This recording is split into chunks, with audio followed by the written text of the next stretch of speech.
Hey everyone, it's Mandy with 2 E's, and you've come to my show Simply Rent It, which is also the name of my company. I am your professional licensed rental consultant who has a deep passion for helping landlord investors save time, gain knowledge, and reduce risk without having to spend a ton of money hiring a full-time property manager. On this show, you'll learn all the tips and tricks you need for your investment property journey. On today's show, I thought we would cover the importance of a move-in, move-out checklist. I think this is something that every landlord should be utilizing, and if you're not, you should definitely look into it. So the importance of a move-in checklist, or maybe you're thinking, what is a move-in checklist? It's a document that you can either find online or create yourself.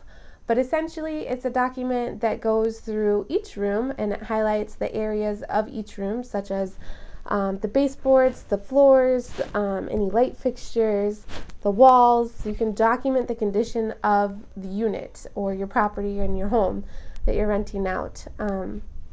This is really important for both tenants and landlords. It's important for a tenant because they're able to document the condition of the home upon move-in, and when they move out, if there's any discrepancies with anything on their security deposit, say something was withheld because there was a hole in the wall, then they can reference their move-in checklist that they have and see if they put a hole in the wall on their move-in checklist, like if it was there when they moved in, or if it's something that the tenant caused damage and that's a legitimate charge. So it's important for the tenant, it helps protect them, but it's also important for the landlord because with that past description I just provided, you can see discrepancies in where there might be some miscommunication happening.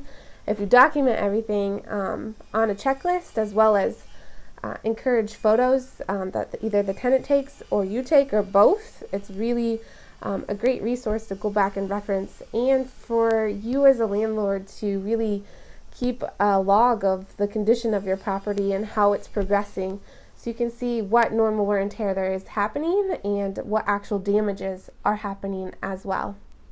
So there's not a lot that really goes into a move-in checklist besides making sure you go through each room that you have in your home or your rental and listing out the areas that need to be referenced. So if you have a ceiling fan, I would put that on the checklist. If you have a single family home, I would make sure the exterior portion is on there, which includes like the roof and the gutters and the siding.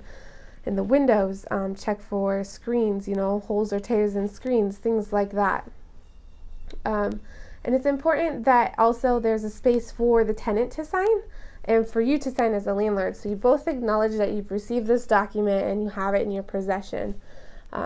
Being in property management for a little over 6 years full time, I can tell you I have run into several security deposit disputes, and having this move-in checklist filled out by the tenant has been so helpful, especially if you have a lot of properties and you're not quite sure where each one stands.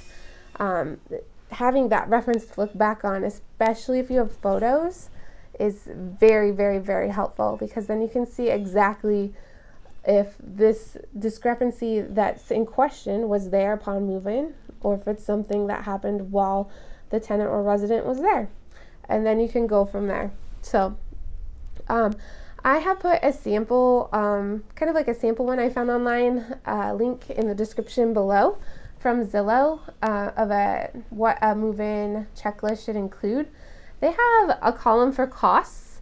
I think maybe this would be great for a landlord to have like on their own separate sheet, but I'm not sure it would be necessary for a tenant. So I'm actively working on compiling some documents that should be available soon for landlords or tenants to reference, and they'll be available on my website, including a move-in, move-out checklist that you can edit yourself and include, if you have more than just like 2 bedrooms, if you have like a 4-bedroom home, you can include extra bedrooms, or if you need to have the exterior part of the home included, you could include that too. I hope you enjoyed the content of this video. If you did, please give it a thumbs up and hit the subscribe button to the channel so you don't miss out on all new content that comes out. I post every Friday. And if you have any ideas of content you'd like to see that I haven't discussed yet, please feel free to leave a comment and I will be sure to respond. So I hope everyone has a great day and we will see you again next week. Bye-bye.